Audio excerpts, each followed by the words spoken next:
आज हम लोग देखने जा रहे हैं पॉलीमर चैप्टर। ठीक है। ये एक ऐसा चैप्टर है जिसको मतलब कि हम लोग छोड़ ही देते हैं। तो सब लोग छोड़ देता है एक्चुअली। पढ़ने का मन नहीं करता, कोचिंग वाले भी नहीं पढ़ाते हैं, स्कूल वाले भी नहीं पढ़ाते हैं। सब लोग बोलते हैं कि अपने से पढ़ लेना, और अपने से क्या ही पढ़ाई होती है। तो ये छोटा का छोटा रह जाता है। और ये एक ऐसा चैप्टर है ना कि इसमें जैसे कि अलग अलग क्लासिफिकेशन के बेसिस पे एक ही पॉलीमर को दो तीन जगह दिया है। तो जैसे कि उसको क्लासिफाई किया है, तो वहाँ भी उस पॉलीमर का नाम दिया है, एडिशन पॉलीमर में भी उसको लिख के दिया है, होमो पॉलीमर में भी फिर उसको जाके कहीं और लिख के दिया है। तो वो भूलते जाता है। और एक आज तक मैंने नहीं देखा कि किसी ने इसको मतलब कि एक नायाब तरीके से समराइज करके दिया हो, क्योंकि सब वही जिस जिस हिसाब से एनसीईआरटी में दिया है उसी हिसाब से उसको पढ़ा के चले जाते हैं। जैसे कि मान लो उन्होंने आपको पढ़ाया पहले कोपॉलीमर, तो वहाँ भी ये एग्जाम्पल लिख के आपको दे देंगे। ठीक है। जैसे मान लो उन्होंने आपको पढ़ाया कंडेंसेशन पॉलीमर, तो वहाँ से ये कोई भी तीन एग्जांपल आपको उठा के दे देंगे, समझा देंगे कि ये कंडेंसेशन है। फिर पॉलिएस्टर समझाएंगे तो ये पढ़ा देंगे। लेकिन एक अलग तरीके से इसको क्लासिफाई कोई नहीं करता। तो ये मैंने खुद से इसको क्लासिफाई किया है। कंप्लीट एनसीईआरटी है। और जैसा कि मैं बार बार बोलता हूँ कि एनसीईआरटी के बाहर ना तो कुछ आता है, ना कुछ पढ़ने की ज़रूरत है। तो प्योर एनसीईआरटी पढ़ो। एनसीईआरटी में बहुत कुछ ऐसी भी लिखी है जो हम लोग छोड़ देते हैं। तो मैंने तो भाई जो देखो जब पढ़ी थी तो खास तौर से सब ध्यान दिया था, तो दोबारा जब मैंने देखा तो आपका कैटलिस्ट वैटलिस्ट देखो छूट जाता है। जैसे जिगलर नाटा का एग्जांपल, मतलब फार्मूला किसी को नहीं पता होता। एल्युमिनियम ट्राई इथाइल है कि ट्राई इथाइल एल्युमिनियम है कि ट्राई मिथाइल एल्युमिनियम है, ये सब भी लोग भूल जाते हैं। मतलब मैं भूलता था, गलती होती रहती है। ये कोई नहीं ध्यान देता। टेफ्लॉन में पर सल्फेट कैटलिस्ट यूज होता है, ये सब एनसीईआरटी में लिखा हुआ है, और लोग एनसीईआरटी के बारे पता नहीं क्यों पढ़ते हैं, जो कि नहीं पढ़ना चाहिए। हाँ, एनसीईआरटी की चीज़ें छूट जाती हैं, बाहर का पढ़ते रहते हैं। कोई ये ध्यान, मतलब मैंने आज तक जिससे भी पूछा है, कोई ये नहीं ध्यान दिया है कि टेराइलिन में कैटलिस्ट जिंक एसीटेट और एंटीमनी ऑक्साइड यूज होता है।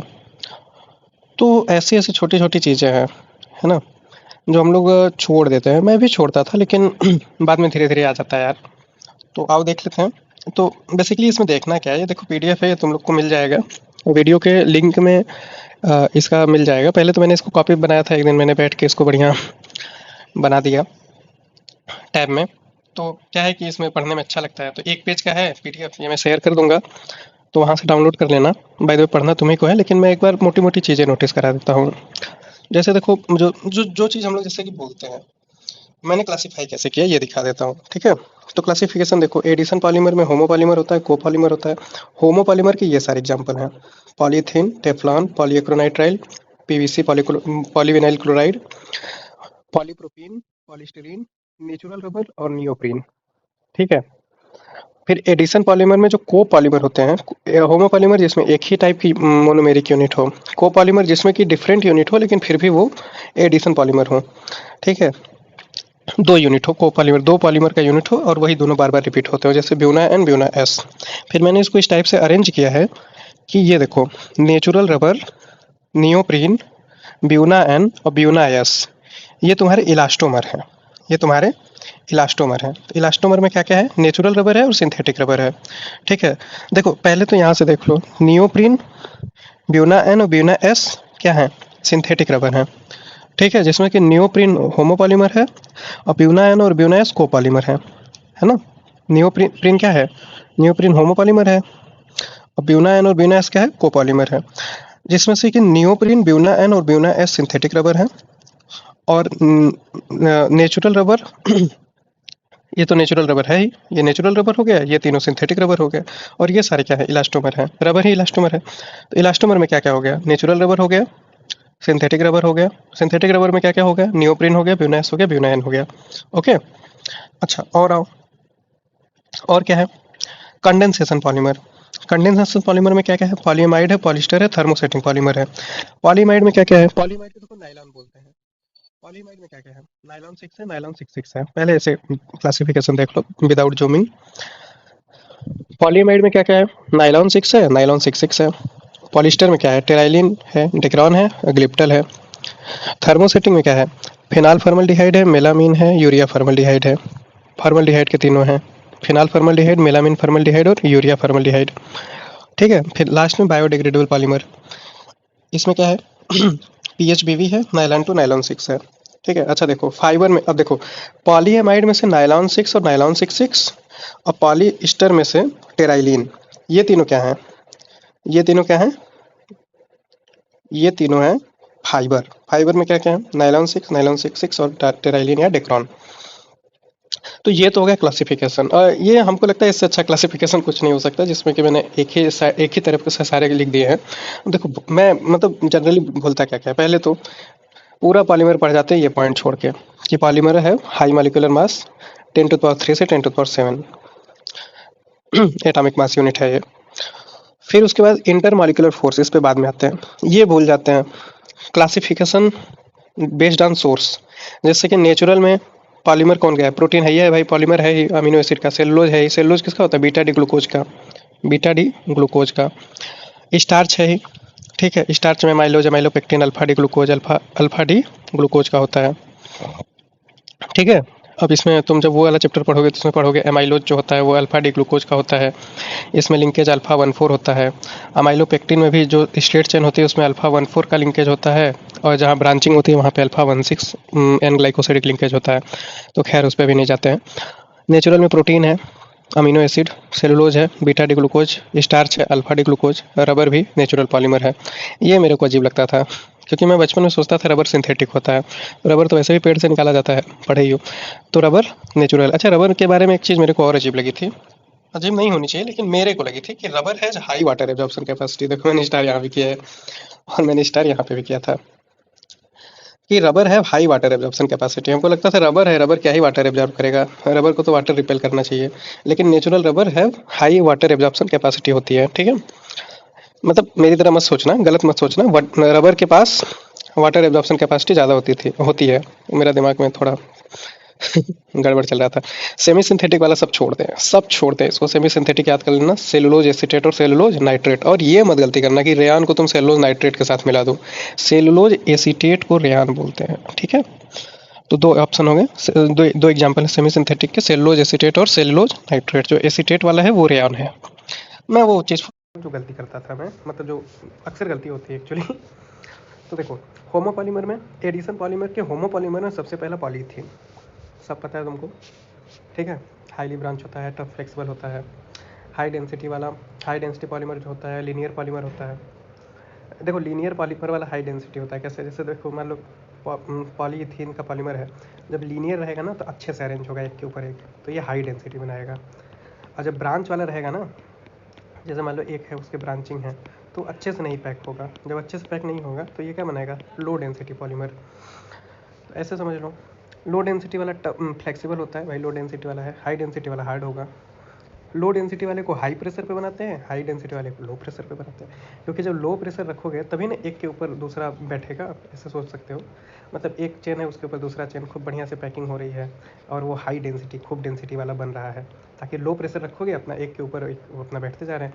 एकाएक जल्दी से प्रेशर दे दोगे तो रैंडमली अरेंज होकर पैक हो जाएंगे सीधे, तो ये क्या बन जाएगा? Low density polymer. तो लो प्रेशर हाई डेंसिटी वाले में, high pressure low density polymer वाले में। ठीक है, ये कोई नहीं ध्यान देता कि लो डेंसिटी में ऑक्सीजन और H2O2 का कैटलिस्ट यूज़ करते हैं, मतलब पर ऑक्साइड कैटलिस्ट। और हाई डेंसिटी वाले में जिगलर नाटा कैटलिस्ट। ये तो याद रहता है बाय द वे, जिगलर नाटा, लेकिन ये भूल जाता है। टाइटेनियम के साथ टेट्राक्लोराइड और एल्युमिनियम के साथ टेट्राई इथाइल। एल्युमिनियम 3 लोगों के साथ बॉन्ड बनाएगा ना, तो इसके साथ ट्राई इथाइल। ठीक है, और टाइटेनियम टेट्राक्लोराइड यानी Ti+4 वाला। ठीक है, टाइटेनियम टेट्राक्लोराइड और एल्युमिनियम ट्राई इथाइल। मिथाइल मत कर देना, एल्युमिनियम के साथ ट्राई मिथाइल मत कर देना। ठीक है ना, आ जाओ। एग्जाम्पल जरूर से याद कर लेना। वैसे जो इंपॉर्टेंट वाला है वो मैं अभी बता रहा हूँ। टेफ्लॉन पे आ जाओ। टेफ्लॉन, ठीक है, टेट्राफ्लोरो इथेन का बनता है, इथीन का बनता है। हाई प्रेशर, ये इंपॉर्टेंट चीज़ है, टेफ्लॉन को हाई प्रेशर पे बनाया जाता है। कैटलिस्ट भूल जाओगे, पता है, याद नहीं रहता, किसी को नहीं याद रहता। पर सल्फेट कैटलिस्ट, कुछ लोग तो इसको एनसीईआरटी में नोटिस भी नहीं किए होंगे, है ना। तो टेफ्लॉन में पर सल्फेट कैटलिस्ट यूज होता है, याद रखना। ठीक है ना। पॉलीएक्रोनाइट्राइल पे आ जाओ। ठीक है, पॉलीएक्रोनाइट्राइल में पर ऑक्साइड कैटलिस्ट है। अच्छा, ये वाला एग्जाम्पल इंपॉर्टेंट है कि पॉलीएक्रोनाइट्राइल में जो ओरलॉन, जिसको एक्रिलैन भी बोलते हैं, ये सिंथेटिक सब्सटीट्यूट फॉर ऊल है।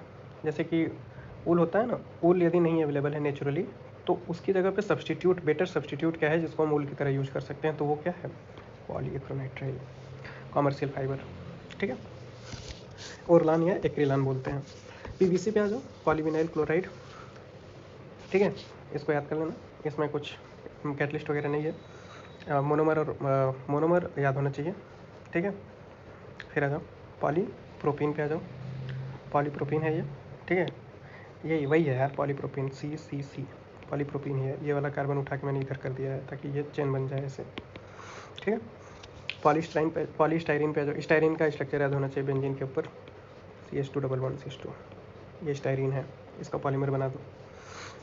फिर आ जाओ होमोपॉलीमर में ही, मतलब एडिशन पॉलीमर के होमोपॉलीमर में है जो नेचुरल रबर। यहाँ पे थोड़ी पढ़ने वाली चीज़ है। Natural rubber linear polymer of cis 1,4 polyisoprene. ठीक है, आइसोप्रीन बना लो, सिस फॉर्म में होता है। ये मत भूलना, ये मत भूलना, ट्रांस मत कर देना इसको। ऑप्शन में आएगा एक सिस वन, ये क्या हुआ, ऑप्शन में एक सिस 1,4 पॉली आइसोप्रीन लिख के आएगा, एक ट्रांस 1,4 पॉली आइसोप्रीन लिख के आएगा, तो गलत मत कर देना, सिस वाला होता है। सिस 1,4 पॉली आइसोप्रीन ऐसे ही रट जाओ, आइसोप्रीन होता है, पॉली आइसोप्रीन मतलब आइसोप्रीन का पॉलीमर होता है। नेचुरल है, रबर है, जाहिर सी बात है विंडर वाल फोर्स वीक होगा। अच्छा, रबर का वल्कनाइजेशन क्या है, पहले तो रबर के बारे में थोड़ा देख लो। रबर की प्रॉपर्टी है actually, high water absorption capacity होती है। रबर है तो भाई नॉन पोलर सॉल्वेंट में सॉल्युबल होगा और इजीली अटैक्ड बाई एसिड, मतलब रबर को एसिड में डालोगे तो याद कर लो घुल जाता है, घुल जाएगा। अच्छा, रबर का वल्कनाइजेशन कैसे करते हैं, सल्फर के साथ करते हैं। नेचुरल रबर का वल्कनाइजेशन करेंगे, सल्फर डाल देंगे तो सल्फर क्रॉस लिंक बना लेगा, तो वो रबर वल्कनाइज हो जाएगा। ये याद रहे, टायर में 5% सल्फर, टायर में 5% सल्फर यूज करते हैं। टायर बनाते समय रबर को 5% सल्फर के साथ वल्कनाइज कर देते हैं। ठीक है ना, आगे आ जाओ। नियोप्रीन, नियोप्रीन मोनोमर याद रहे, पॉलीमर। अच्छा, इसमें ना एक एक जगह पे ये है, देखो इसको ज़रूर से भूलना मत कि वेजिटेबल और मिनरल ऑयल के प्रति रेजिस्टेंट होता है नियोप्रीन। ठीक है, और पेट्रोल और ऑर्गेनिक सॉल्वेंट के प्रति रेजिस्टेंट होता है ब्यूनाएन। ठीक है, ठीक है ना, इस ये मत भूलना, क्योंकि ये देखो वेजिटेबल ऑयल है और यहाँ पे पेट्रोल वगैरह है, ये खाने वाली चीज़ है और ये खाने वाली चीज़ नहीं है। तो इसको मतलब याद कैसे कर लेना कि होमोपॉलीमर है, होमोपॉलीमर अच्छा होता है ना, ये अच्छा है, नियोप्रीन अच्छा है, ऐसे याद कर लेना, नियोप्रीन अच्छा है, होमोपॉलीमर है, तो अच्छा है तो अच्छा चीज़ के साथ रहेगा, मतलब वेजिटेबल और नियोप्रीन, वेजिटेबल ऑयल के प्रति रेजिस्टेंट रहेगा। और ये कोपॉलीमर है ब्यूना, ये ख़राब है, तो ये ख़राब चीज़ के साथ रहेगा, क्या पेट्रोल और ऑर्गेनिक सॉल्वेंट के प्रति रेजिस्टेंट रहेगा। और याद कर लेना यन वाला ऑयल, मतलब वेजिटेबल ऑयल या पेट्रोलियम ऑयल के प्रति यन वाला रेजिस्टेंट होता है, नियोप्रीन और ब्यूनाएस नहीं। ठीक है, तो ऐसे ही याद करने वाले चैप्टर याद करते रहो। ब्यूनाएस के बारे में देख लो, 1,3 ब्यूटाडाइन और स्टाइरिन, इसका कोपॉलीमर होता है। इसमें मान लो ये नहीं पूछता, जो मैं बता रहा हूँ एग्जाम्पल उस पर ज़्यादा फोकस करना, जैसे कि यहाँ पे ओरलान या एक्रिलान, यहाँ पे वेजिटेबल मिनरल ऑयल या फिर पेट्रोल वाला, और ब्यूनाएन में कैटलिस्ट H2O यूज होता है। कैटलिस्ट देखो इंपॉर्टेंट है। फिर उसके बाद देखो कंपेरिजन मैंने यहाँ पे किया है। अच्छा, होमोपॉलीमर का natural rubber neoprene, buna N copolymer का ब्यूना एन और ब्यूना एस, ये सब क्या है, इलास्टोमर है। इलास्टोमर क्या होते हैं, वीक इंट्रैक्शन से जो बने होते हैं, जिनका chain held by weak interaction, जिसमें से नियोप्रीन, ब्यूना एन और ब्यूना एस क्या है, सिंथेटिक रबर है। ठीक है, तो इलास्टोमर क्या क्या है, नेचुरल रबर है, सीधी बात रबर है। इलास्टोमर क्या है, रबर, नेचुरल रबर और सिंथेटिक रबर आर इलास्टोमर। ठीक है ना, ऐसे कर लो। आ जाओ, एक सेक्शन खत्म हो गया एडिशन पॉलीमर का, छोटा छोटा वो बहुत छोटा चैप्टर है। कंडेंसेशन पॉलीमर में आ जाओ। ये अच्छी चीज़ है। ये क्या है कि पॉलीएमाइड को नाइलॉन्स बोलते हैं। ठीक, याद भी मतलब ऐसे जनरल पूछ लिया था एक बार, और ये शायद एनसीईआरटी में लिखा भी है कि इनको नाइलॉन्स ही बोलते हैं। हालांकि इसका एग्जांपल है नाइलॉन 6 और नाइलॉन 6, तो ये तो वैसे भी याद रहता है। एक बार ऐसे ही क्वेश्चन पूछ लिया था, नाइलॉन्स आर, ऑप्शन में दे दिया था polyamide, polyester, thermosetting polymers are nylon, तो ये ठीक है, पॉलीएमाइड को नाइलॉन्स बोलते हैं। इसके एग्जांपल दोनों नाइलॉन हो गए, नाइलॉन 6 और नाइलॉन 6। नाइलॉन 6 क्या है, जिसमें 6 कार्बन वाला हो, 1 2 3 4 5, गलत बना दिया, 1 2 3 4 5 6 कार्बन वाला नाइलॉन 6। नाइलॉन 6 क्या है, इसमें भी 6 कार्बन और इसमें भी 6 कार्बन, 6 कार्बन का दो आदमी रहेगा। 1 2 3 4 5 6, एक नहीं, ये तो नाइट्रोजन के साथ हो गया ना। 1 2 1 2 3 4 5 6, दोनों में 6 कार्बन रहेगा, भूलना मत। ठीक है, पूछ देता है कई बार एडबिक एसिड में कितने कार्बन, 6 इंक्लूडिंग टोटल 6, मतलब ये COOH वाला भी जोड़ के। हेक्सामिथाइल डाइमीन में नाम ही हेक्सामिथाइल, तो 6 कार्बन। एडबिक एसिड में 6 कार्बन, टोटल 6 कार्बन होते हैं, 6 नाइलॉन 6 में 6 का 2 कंपाउंड, इसमें 6 का एक कंपाउंड नाइलॉन 6 में। ठीक है, तो ये हो गया इसका एग्जाम्पल देखो, बार बार देखते रहना, याद हो जाएगा। और फिर आ जाओ पॉलिस्टर पे आ जाओ। पॉलिस्टर में क्या है, टेराइलिन या डेक्रान, मेरा फेवरेट। क्यों, टरप्थैलिक एसिड, स्ट्रक्चर याद रहे। अच्छा थैलिक एसिड में आर्थो होता है, आर्थो पोजीशन पे COOH होता है, देखो थैलिक है। और टर्पथैलिक एसिड में पैरा पोजीशन पे COOH रहता है। स्ट्रक्चर जरूर याद कर लेना, इसका याद कर लेना, इसका याद कर लेना, स्टाइरीन का याद कर लेना, बेंजीन के ऊपर CH2 double bond CH2। Caprolactam का स्ट्रक्चर याद रहे। हाँ 6 कार्बन इसमें भी होता है, 1 2 3 4 5 6, ये तो बता रहा था, ठीक ना। तो स्ट्रक्चर ये सब याद रहे। टेराइलिन, अच्छा इसका कैटलिस्ट भैया ये तो किसी को नहीं याद रहता, कोई ध्यान ही नहीं देता कहाँ लिखा है, बढ़ना NCERT में लिखा है, जिंक एसीटेट और एंटीमनी ट्राईऑक्साइड टेराइलिन का कैटलिस्ट है। कोई नहीं ध्यान देता, पता नहीं कैसे, तो मेरा भी ध्यान काफ़ी दिन बाद गया था। ग्लिप्टल पे आ जाओ। देखो मैंने समराइज किया है ना इसको, जैसे देखो जब तुम पॉलिस्टर पढ़ोगे तो वहाँ पे एक एग्जांपल देके छोड़ दिया। ग्लिप्टल कहाँ दिया है, चैप्टर खत्म होने के बाद लास्ट में जो चार्ट दिया है वहाँ पे ग्लिप्टल दिया है, तो उसी चीज़ को मैंने समराइज किया है यहाँ पे। मैंने साथ में कर दिया ना, पॉलिस्टर के टोटल NCERT में 2 ही एग्जाम्पल दिए हैं, मैंने साथ में कर दिया। अब NCERT ने जब पढ़ाया तो उसने पॉलिस्टर में इतना देके छोड़ दिया, उसमें भी उसने या इतना देके छोड़ दिया, फिर जब दूसरी जगह कंडेंसेशन पॉलीमर पढ़ाया तो वहाँ पे ये चीज़ दिया, और ग्लिप्टल को कहाँ दिया, सबसे लास्ट में चार्ट बना के। तो मैंने सारी चीज़ों को एक साथ कर दिया कि कंडेंसेशन पॉलीमर में पॉलिस्टर में टेराइलिन और ग्लिप्टल है, जिसमें टेराइलिन का कैटलिस्ट ये है, मोनोमर्स ये हैं, और ग्लिप्टल के अच्छा देखो साथ में कर दिया तो याद करना भी आसान हो गया। टेराइलिन में T टेरेप्थेलिक एसिड, T इसमें पैरा पे रहता है, दूर दूर रहेगा, टेराइलिन में दूर दूर रहेगा। ग्लिप्टल में थैलिक एसिड पास पास रहेगा ऑर्थो पोजीशन पे, और इथाइलिन ग्लाइकॉल दोनों में कॉमन है, कितना आसान है। पॉलिस्टर में इथाइलिन ग्लाइकॉल ले लो कॉमन, और अपने दोनों एग्जाम्पल में टेराइलिन में टेरेप्थेलिक एसिड ले लो, ग्लिप्टल में थैलिक एसिड ले लो, ठीक है आसान है। थर्मोसेटिंग में आ जाओ। थर्मोसेटिंग में phenol formaldehyde, melamine formaldehyde, urea formaldehyde, ठीक। फेनॉल फॉर्मल्डिहाइड में फेनॉल ले लो, फॉर्मल्डिहाइड ले लो, एसिड बेस का कोई कैटलिस्ट ले लो, बना दो।